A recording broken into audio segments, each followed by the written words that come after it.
Epilogue. Obstructing winds. The Silent Witch bent down beside the suit of armor, now in shambles, and inspected its construction. Bartholomeus frowned. Even a sage couldn't possibly understand how such a thing worked just by looking at it. Metal threads were packed inside the armor, connecting its various pieces and allowing it to move. The threads were much more noteworthy than the armor itself. They were only about as thick as Monica's thumb, and yet they were jam-packed with an unbelievable number of magecraft formulae. Monica observed them impassively. I don't think I'll be able to rewrite these. Of course not, thought Bartholomeus candidly. You couldn't just rewrite magecraft formulae like that.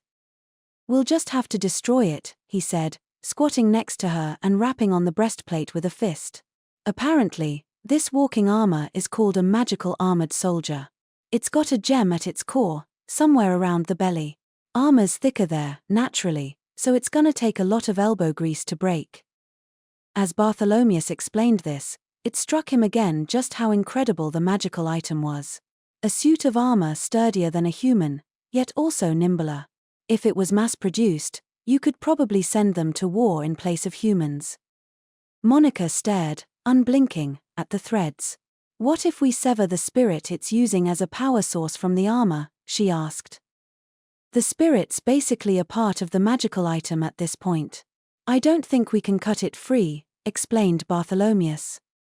Using metal threads to make a suit of armor move like a human wasn't nearly as easy as it sounded. A magical item needed a lot of mana just to move something at all. And to mimic the precise movements of a human? The instructions would be way too complicated. Essentially, it was impossible to pull off such a feat using magecraft formulae alone. Bartholomeus recalled the designs he'd once stolen a peek at. If I'm remembering right, the spirit and soldier are synchronized. Meaning the threads and armor are part of the spirit, too. I see. Monica reached for the spot where the threads originated and plucked out the ornamental frame and the orange gemstone embedded within. The scattered pieces of armor and bundles of threads looked like entrails. It was an eerie sight, like a human corpse. Monica seemed unfazed, however. The way she observed the soldier was like a doctor performing an autopsy. She looked young and unreliable, but she was still a sage, one of the greatest mags in the kingdom. Monica pulled threads out of the armor one after another, then spread them out at her feet. This magical armored soldier can be roughly divided into 4 parts, she said. The armor, the metal threads, the ornamental frame, and the gemstone. What's this? Bartholomeus was a bit surprised. He knew a thing or two about the soldier from having peeped at its blueprints, but Monica was just seeing one for the first time. She continued, separating out the threads into smaller groups and inspecting them. If I can find the connection formulae linking each part together, she said, I might be able to cut the spirit free without hurting it. The suit of armor had been filled to the brim with metal threads. The magecraft formulae on them were innumerable. Reading them all, understanding them, and locating the connection formulae was no easy task. And attacking only the connection formulae inside a moving suit of armor actively attacking you? There was absolutely no way. As Bartholomeus opened his mouth to point that out, he heard the clanking of armor from deeper in the forest. Looking around, he found more magical armored soldiers headed their way. And not just 5. Hey, kid. Not good. Reinforcements are here, he shouted. Monica slowly looked up. Her youthful face showed no hint of distress or fear. Her right hand moved in a smooth motion, and instantly, the new soldiers all froze from the legs down. She'd used unchanted magecraft. But even without their legs, they could still extend those metal threads to attack. And sure enough, just as Bartholomeus had feared, threads emerged from their right arms, turning into whips holding swords. Around the left ribs, murmured Monica instead of chanting. A moment later, 5 lightning arrows, thin, like twigs, shot out from Monica's right toward the soldiers. Extending their right arms like that had created a gap between their breastplates and right shoulders. The bolts stabbed into those gaps, plunging inside the armor. What was that? Wondered Bartholomeus. The lightning arrows had probably struck the soldiers exactly where Monica had just specified, the place the left ribcage would be on a human. The 5 armored soldiers gave full-body spasms, much like a human would, and stopped in place. Monica disengaged her ice magecraft. As the ice shattered, the soldiers fell to the ground. Bartholomeus gulped, then asked, "What did you just do?" With plodding, awkward footsteps, Monica trotted over to one of the fallen soldiers. Then she pointed at a cavity in the armor between the threads extending from its right shoulder and its torso. When the threads in its right arm stretch out really far, it creates an opening right here. That's where I sent the lightning arrows. Monica removed the soldier's helmet, then pulled out the metal threads. A single section of the bundles had black burn marks on it. These were the ones from the left ribcage area. "The burned part," said Bartholomeus.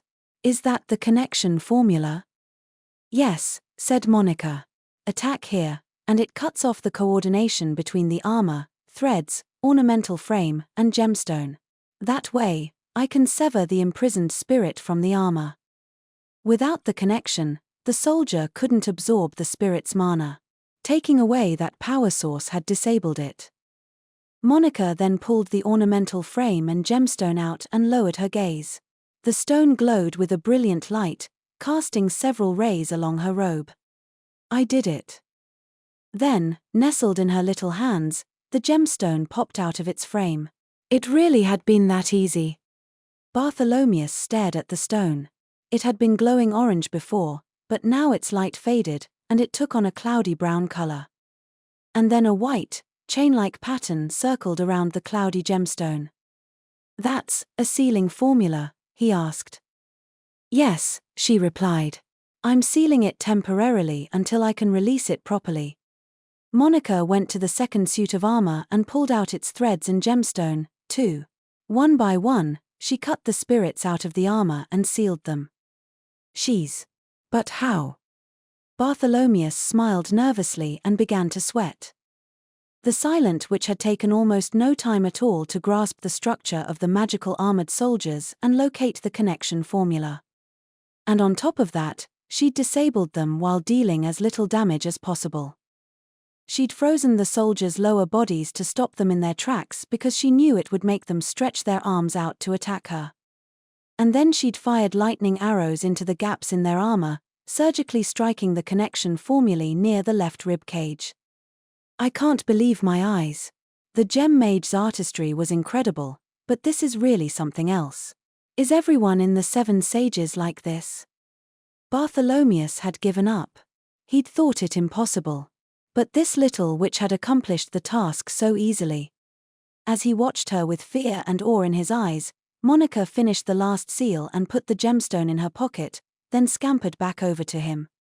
"Mr. Bartholomeus, I'm, finished." "Hiya."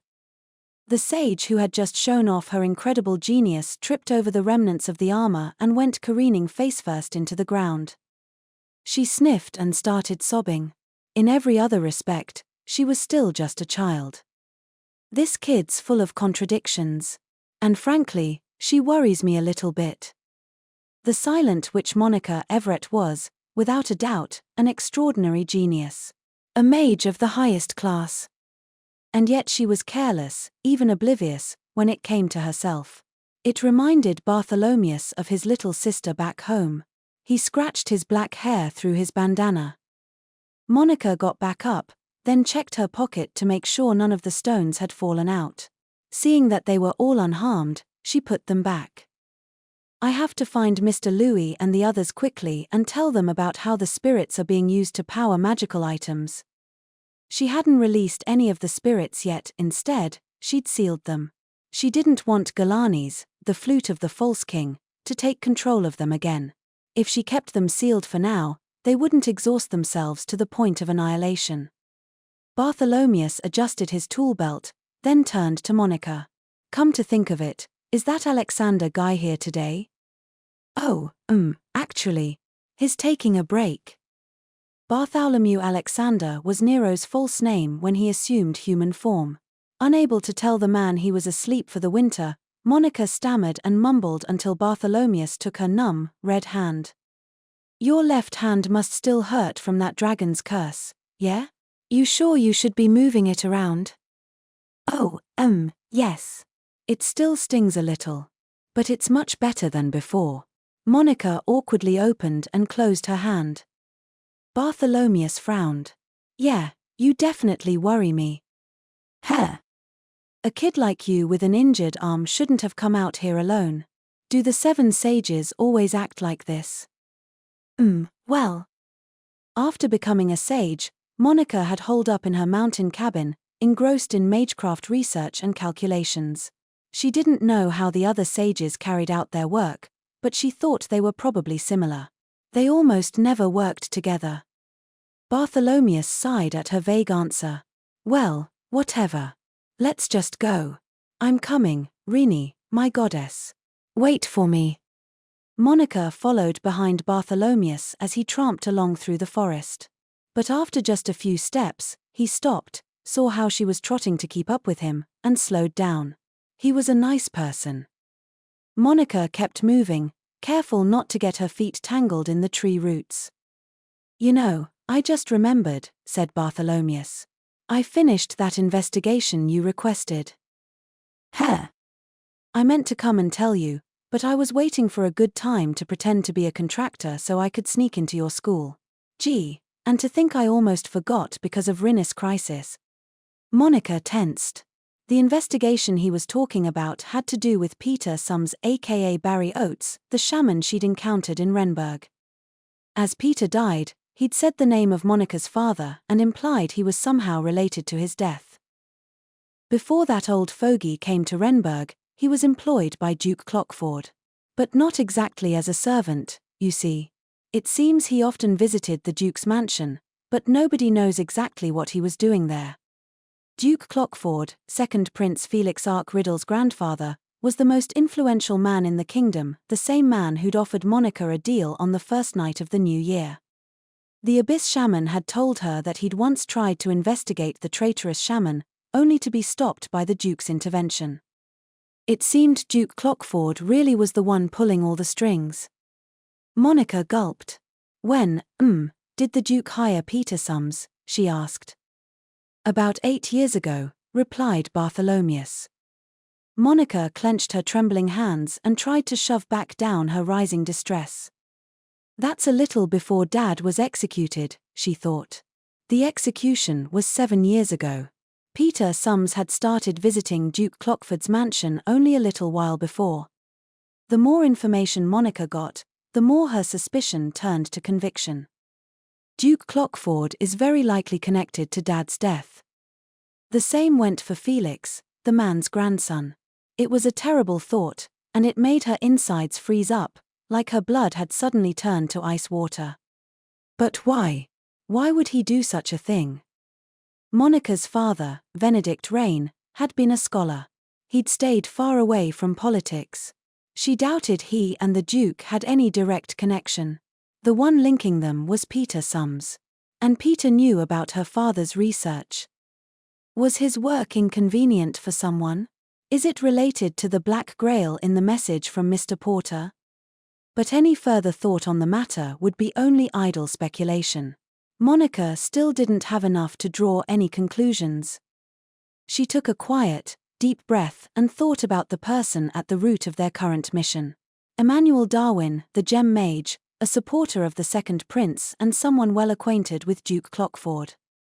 She didn't think he was linked to her father's death, but if she could get him on her side, he might provide her with more information on the Duke. But she was a terrible negotiator. As she was wondering if she had any chance of persuading him at all, she tripped over a tree root. Herg! Whoa, watch it. Bartholomeus quickly grabbed her arm as she toppled forward. Careful, kid. All right. She'd been tripping all day. But as she bowed in thanks to Bartholomeus, she suddenly remembered something. Oh, right. I have to reward him for gathering that information. Peter Sums's past was something even the Abyss Mage hadn't been able to pry into. It couldn't have been easy for Bartholomeus. Mr. Bartholomeus, about your payment. Before she could say she'd pay him once they were done here, he said, "Payment? Don't need it." "Heh. Wait, but what?" "I mean, at first, I was like, doing a job for a sage will set me up for life. But," he scratched his beard and glanced at Monica, "I've got a little sister. So I tend to spoil kids your age." But your payment?" "Kids are supposed to ask adults for help. You shouldn't be asking me to work for you, you should be asking me to help you." Monica had asked Bernie for help a lot back at Minerva's. But ever since becoming a sage, she'd stopped relying on people like that. After all, her colleague, who was over a decade older than she was the type of man to drag Monica off on dragon hunts. So when requesting assistance from Bartholomeus, Monica had framed it as hiring him. She thought that was normal. But even though she was a sage, Bartholomeus treated her as a child and told her she should rely on the adults in her life. Monica felt her lips twitching beneath her veil. Bartholomeus mussed her bangs with his hand. "Come on. Let me spoil you, all right?" Well, thank you." Bartholomeus smiled. He really is kind, thought Monica. As she awkwardly played with her fingers, a thought struck Bartholomeus. "Right. I don't need payment, but you're still gonna help me out with Rinny. I won't yield on that." "Oh, yes. Right. And I'll be cheering you on, too. So that things go well for you and the prince." Monica considered this. He must mean he'll help make my bodyguard mission a success. He's such a nice person, she thought, moved. Bartholomeus stepped up to her, suddenly looking desperate. "So, I was thinking. When you introduce me to Rinny, could you tell her I'm very kind and very cool and just all around wonderful?" But just then, a gust of wind cut off his words. As Monica shivered, she noticed something. That wasn't the north wind. This wind was full of malice. It was sent from above to crush those on the ground. Monica instantly put up a defensive barrier. The hemispherical barrier appeared over the two of them as invisible blades of wind slashed down. As the dead leaves all around them fluttered up into the air, Monica saw her, a beautiful blonde maid standing, feet together, atop a tree directly in front of them. "Miss Ryn," murmured Monica. The wind spirit Rinsbalfied, her expression impassive, set upon Monica with her blades of air. Her hostile gusts battered them, clearly meant to kill.